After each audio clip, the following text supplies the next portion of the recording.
चलिए आज एक सफर पर चलते हैं, टाइम में पीछे, एक ऐसे दौर में जिसने भारत की कहानी की नींव रखी। हम बात करने वाले हैं वैदिक सभ्यता की, एक ऐसा वक्त जिसने हमें सिर्फ पवित्र ग्रंथ ही नहीं दिए, बल्कि वो सामाजिक ढांचे और दार्शनिक विचार भी दिए जिनकी गूंज आज तक हमारे समाज में सुनाई देती है। तो सबसे पहले इसे एक टाइमलाइन पर सेट करते हैं, है ना। ये सभ्यता लगभग 1000 साल तक चली, मोटे तौर पर 1500 ईसा पूर्व से लेकर 600 ईसा पूर्व तक।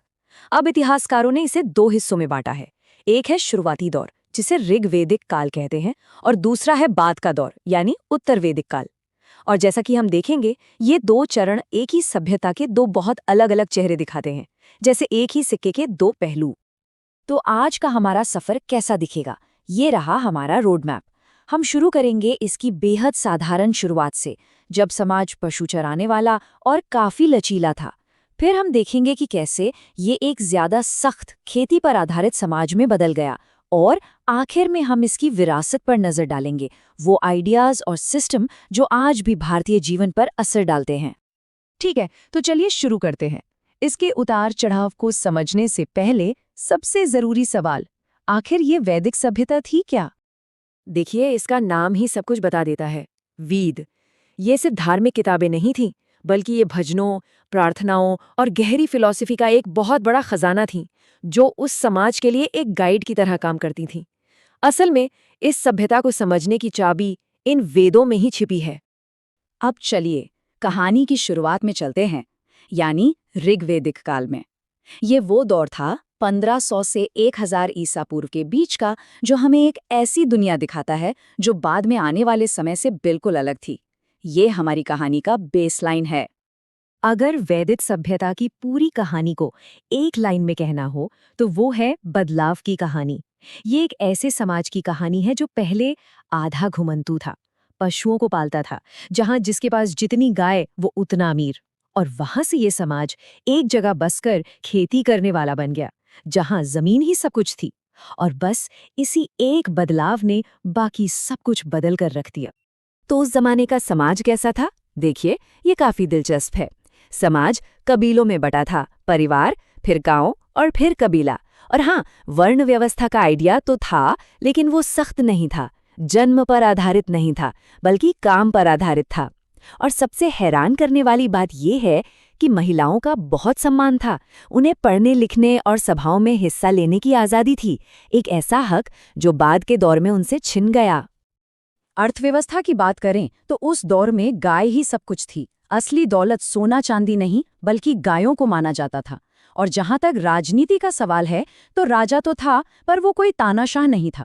उसे सभा और समिति जैसी परिषदों की बात सुननी पड़ती थी, जो कबीले के लोग चलाते थे, यानी पावर किसी एक के हाथ में नहीं थी। चलिए, अब टाइम में थोड़ा आगे बढ़ते हैं, लगभग 1000 ईसा पूर्व के आसपास, यानी उत्तर वैदिक काल में। और यहीं पर कहानी में एक बहुत बड़ा मोड़ आता है। समाज का हर पहलू, उसका ढांचा, उसकी अर्थव्यवस्था, उसकी राजनीति, सब कुछ बहुत तेजी से बदलने वाला था। ये बदलाव सबसे साफ समाज में दिखाई देता है। वो जो लचीलापन हमने ऋग्वेदिक काल में देखा था, वो अब खत्म हो रहा था। उसकी जगह ले रहा था एक सख्त ढांचा। वर्ण व्यवस्था अब काम से नहीं, बल्कि जन्म से तय होने लगी। इसी ने समाज में एक ऊंच नीच की व्यवस्था बना दी, जिसने सदियों तक भारतीय समाज को प्रभावित किया। और साथ ही महिलाओं की स्थिति भी पहले से कमजोर हो गई। और इस बड़े सामाजिक बदलाव के पीछे एक टेक्नोलॉजिकल रेवोल्यूशन था, लोहे का इस्तेमाल। लोहे के औजारों से घने जंगलों को साफ करना और गंगा के मैदानों की उपजाऊ जमीन पर खेती करना मुमकिन हो गया। बस फिर क्या था, अर्थव्यवस्था का पूरा फोकस पशुपालन से हटकर खेती पर आ गया। अब गाय नहीं, बल्कि जमीन ही असली ताकत और दौलत का जरिया बन गई। राजनीतिक तौर पर भी पावर एक जगह इकट्ठा हो रही थी। जो राजा पहले अपने कबीले का मुखिया होता था, अब उसे भगवान का भेजा हुआ प्रतिनिधि माना जाने लगा। अश्वमेध यज्ञ जैसे बड़े बड़े अनुष्ठान उसकी ताकत को और बढ़ाते थे, और यहीं से बड़े और शक्तिशाली राज्यों की नींव पड़नी शुरू हुई।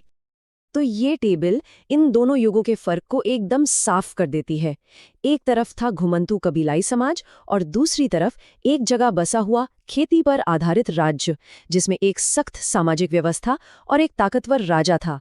मतलब ये एक सभ्यता का बहुत ही तेज विकास था। तो सवाल ये उठता है कि हजारों साल पुरानी इस सभ्यता के बारे में हम आज बात ही क्यों कर रहे हैं। इसकी वजह है इसकी विरासत, जो सिर्फ इतिहास की किताबों में नहीं है बल्कि आज भी उन विचारों और सिस्टम में जिंदा है जो भारत को एक आकार देते हैं। इसकी सबसे पहली और सीधी विरासत है खुद वैदिक साहित्य। ऋग्वेद, जो भजनों का सबसे पुराना कलेक्शन है, हमें शुरुआती दौर की एक झलक देता है। बाद में यजुर्वेद, सामवेद और अथर्ववेद आए। ये सब मिलकर भारतीय सोच की नींव बनाते हैं। लेकिन विरासत सिर्फ पूजा पाठ और रस्मों रिवाजों तक ही नहीं थी। उत्तर वैदिक काल में उपनिषदों के साथ एक बहुत बड़ा दार्शनिक बदलाव आया। अब ध्यान बाहरी यज्ञों से हटकर अंदरूनी ज्ञान की खोज पर चला गया। आत्मा, ब्रह्म और मोक्ष जैसे गहरे आइडियाज सामने आए, जो आगे चलकर भारतीय फिलॉसफी की रीढ़ बन गए।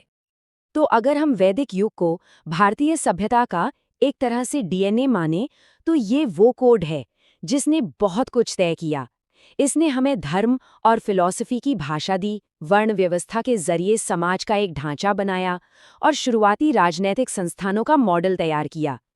इसके बाद जो कुछ भी बना, वो काफी हद तक इसी नींव पर खड़ा हुआ। ये बात बिल्कुल सही बैठती है। ये सच में एक कमाल का सफर है, एक छोटे से कबीलाई समाज से एक महान साम्राज्य की दहलीज पर खड़ी सभ्यता तक। इस बदलाव को समझना सिर्फ अतीत को जानना नहीं है, बल्कि ये समझना है कि भारतीय इतिहास ने जो मोड़ लिया, वो क्यों लिया। और ये हमें एक बहुत ही दिलचस्प सवाल पर लाके छोड़ता है। लगभग 3000 साल बाद भी इस प्राचीन सभ्यता की गूंज आज भी हमारे बीच मौजूद है।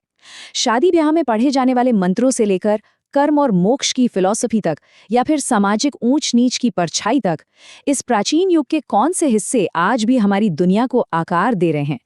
ये एक ऐसी विरासत है जिसके साथ हम आज भी जी रहे हैं।